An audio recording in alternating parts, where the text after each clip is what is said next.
ज़्यादा नहीं, बस 2 या 3 मतलब 2-3 दिन पहले से ही मैं चिल्ला चिल्ला के कह रहा था कि निफ्टी को मंथली टाइम फ्रेम पे उसको 20 EMA तोड़ना है और वो तोड़ के रहेगा, ठीक है। बस 2 दिन पहले से मैं चिल्ला रहा हूँ, ऐसा नहीं कि मैं 1 महीने पहले से 1 साल से चिल्ला रहा हूँ, सिर्फ 2 दिन पहले से चिल्ला रहा था।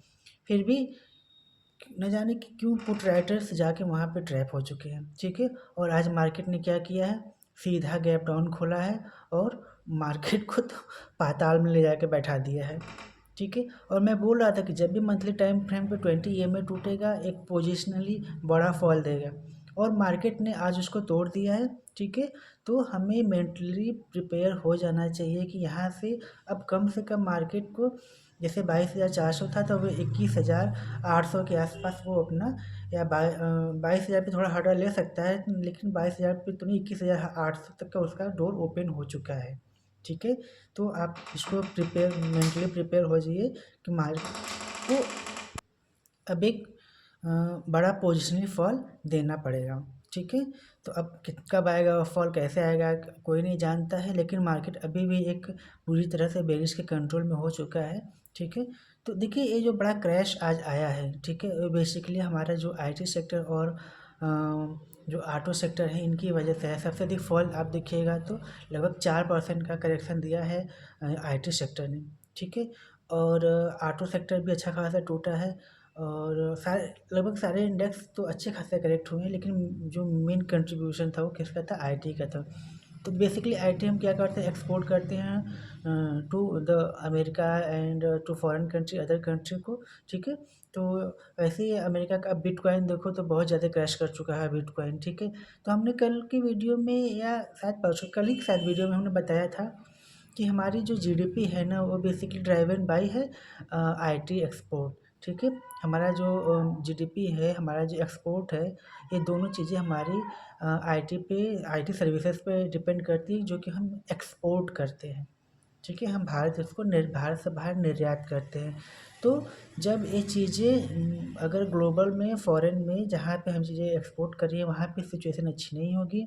यदि वहाँ पे रिसेशन होता है, रिसेशन तो नहीं है लेकिन हम समझाने के लिए बता रहे हैं कि यदि वहाँ पे रिसेशन होगा तो हमारे यहाँ प्रभाव पड़ना ही पड़ना है, क्योंकि हम सर्विसेज एक्सपोर्ट करते हैं, ठीक है।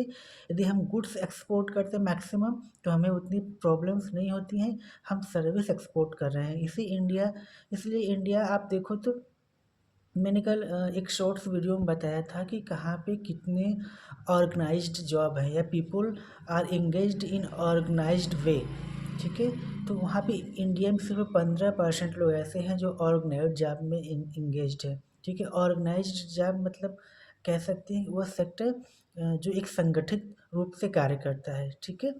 तो और बाकी चीज़ें क्या है, लगभग 85% अनऑर्गेनाइज्ड है, जिसमें लेबर्स हो गए और दिहाड़ी मजदूर हो गए, ये सब मजदूर अनऑर्गेनाइज्ड सेक्टर में आते हैं। तो इंडिया में इनकी पॉपुलेशन सबसे अधिक है, ठीक है। आप वहीं यदि किसी अन्य कंट्री को देखिए, जैसे अमेरिका को देखिए, तो वहाँ पर मोर देन 90% ऑर्गेनाइज्ड जॉब्स हैं। और यदि आप रसिया को देखिए तो वहाँ भी अच्छा खासा है। इवन आप चाइना को देख लीजिए, वहाँ पर भी आप मोर देन 55% आपको ऑर्गेनाइज जॉब मिलेंगे, लेकिन इंडिया में इसकी कमी है।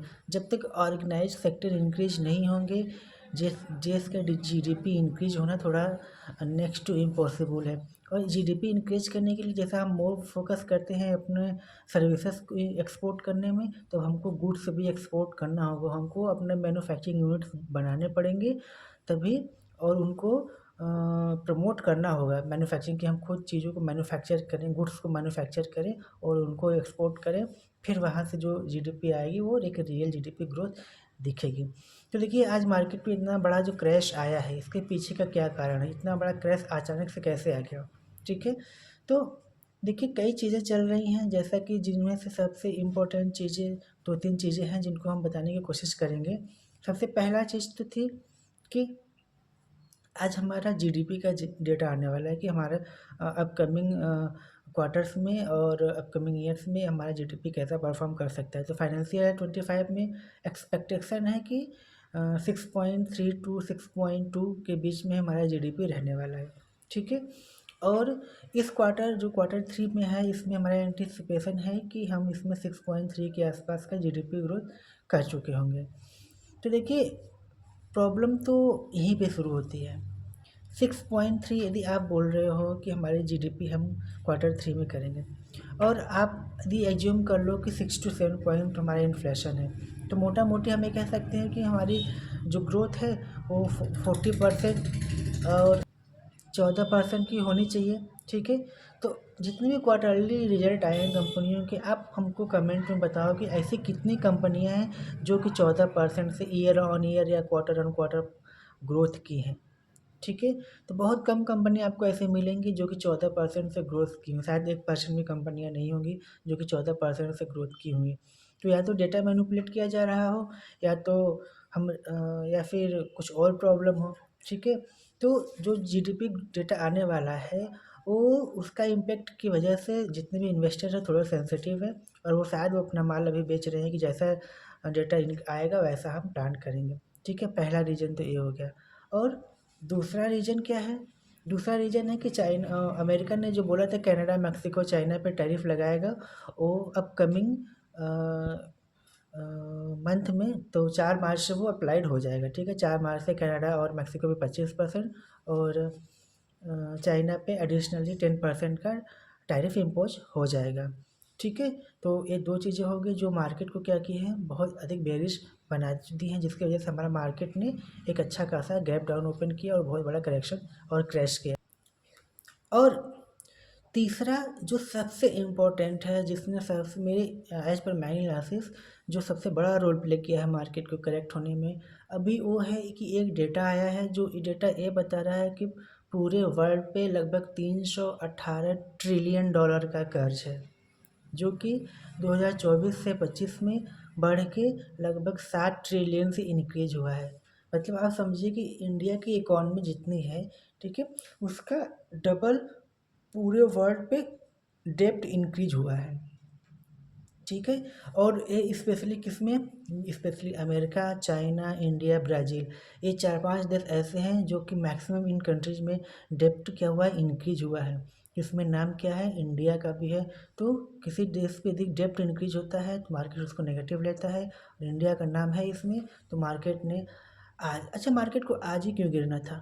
ठीक है, मार्केट को आज गिरने के लिए दो वजह थी। पहला वजह कि मार्केट कल भी गिर सकता था, कल तो एक्सपायरी थी, तो एक्सपायरी को दिए मार्केट को गिराते तो बायर्स के अच्छे खासे पैसे बन जाते। ठीक है, तो ऑपरेटर ने क्या किया, कल मार्केट को नहीं गिराया, आज मार्केट को गिराया है। क्यों? क्योंकि आज क्या है, आज शेयर्स को ज़्यादा अपॉर्चुनिटी मिलेगी क्योंकि प्रीमियम से हाई होंगे, राइट। और आज एक डेटा भी आया था जो बताया था कि पूरे वर्ल्ड पे 368 ट्रिलियन का क्या है, डेप्ट है। तो दोनों डेटा ने मिल के मार्केट को पूरा त्राही त्राही करा दिया। ठीक है, तो अब हमें आगे क्या करना चाहिए? तो आगे मार्केट पोजिशनली ओपन हो चुका है 21,800 के आसपास का लेवल टेस्ट करने के लिए। मार्केट जब गिरता है तो कोई सपोर्ट कोई रेजिस्टेंस काम नहीं करता है, मार्केट गिरता रहता है, गिरता रहता है। हम सिर्फ एंटिसिपेट करते रहते हैं कि अच्छी इस लेवल के बाद इस लेवल, इस लेवल के बाद इस लेवल आ सकता है, ताकि हमारी ट्रेडिंग थोड़ी बेटर हो सके। ठीक है, क्योंकि ट्रेडिंग लेवल्स पे चलते हैं तो हम बस लेवल से निकालते रहते हैं। लेकिन जब तक इकॉनमी में रिवाइवल नहीं आएगा, इकॉनमी अच्छी नहीं होगी, स्ट्रांग नहीं होगी, तब तक मार्केट को रिकवर करना थोड़ा नेक्स्ट टू इम्पॉसिबल है। जब तक मार्केट अच्छा नहीं आएगा, मार्केट हम कैसे पता चलेगा कि हमारी इकॉनमी अच्छी कर रही है? हमारे क्वार्टरली कंपनी के क्वार्टर रिजल्ट में वो दिखने लगेंगे। ठीक है, जब वो दिखने लगेंगे तो समझ लीजिएगा कि अब यहाँ से मार्केट हो सकता है कि अब रिकवरी मोड में आ जाए। जब तक ऐसा नहीं होता है तब तक हमें क्या करना चाहिए, कोशिश रहने की ज़रूरत है। और ट्रेडिंग पे क्या करेंगे कि अब हमारा पोजिशनली जो है एक बियर के गैंग में जा चुका है, तो हमें 21,800 का लेवल अब आसानी से देखने को मिल सकता है। और वैसे भी आज निफ्टी ने लगभग 1% का करेक्शन दिया है, लगभग 300 पॉइंट का करेक्शन दिया है निफ्टी ने, जबकि इसको हमारे बैंकिंग सेक्टर ने संभाल कर रखा था। बैंकिंग में उतना बड़ा करेक्शन नहीं है। यदि बैंकिंग भी टूटा होता तो आज जो 1% 300 पॉइंट का करेक्शन देख रहे हैं, शायद 600-700 पॉइंट का करेक्शन हो जाता, और 21,800 तो शायद आज ही आ जाता। लेकिन बैंकिंग ने संभाल कर रखा था, तो जिसकी वजह से थोड़ा सा हम संभले हुए हैं। ठीक है, लेकिन देखिए एक जो वैल्यूएशन से है ना, वैल्यूएशन था थोड़ी हाई थी ही पहले से ही, और अभी भी है, लेकिन धीरे धीरे क्या हो रही है, कंपनियाँ अच्छी वैल्यूएशन पे आ रही हैं। तो ठीक है, तो आप फंडामेंटल एनालिसिस करिए कंपनियों का, और यदि पैसा बनाना है तो इन्वेस्टिंग करनी पड़ेगी, और इन्वेस्टिंग में आपको वैल्यू इन्वेस्टिंग करनी पड़ेगी। ठीक है। वैल्यू इन्वेस्टिंग क्या होती है, उसका आप हमारे फंडामेंटल्स के जितने भी वीडियोज आप देखिएगा, आपको वैल्यू इन्वेस्टिंग का थोड़ा बहुत आइडिया ज़रूर लग जाएगा। ठीक है, तो आज यहीं तक रखते हैं। ठीक है, फिर मिलते हैं। क्या तब तक के लिए थैंक यू। वीडियो अच्छी लगे तो लाइक ज़रूर कर दीजिएगा।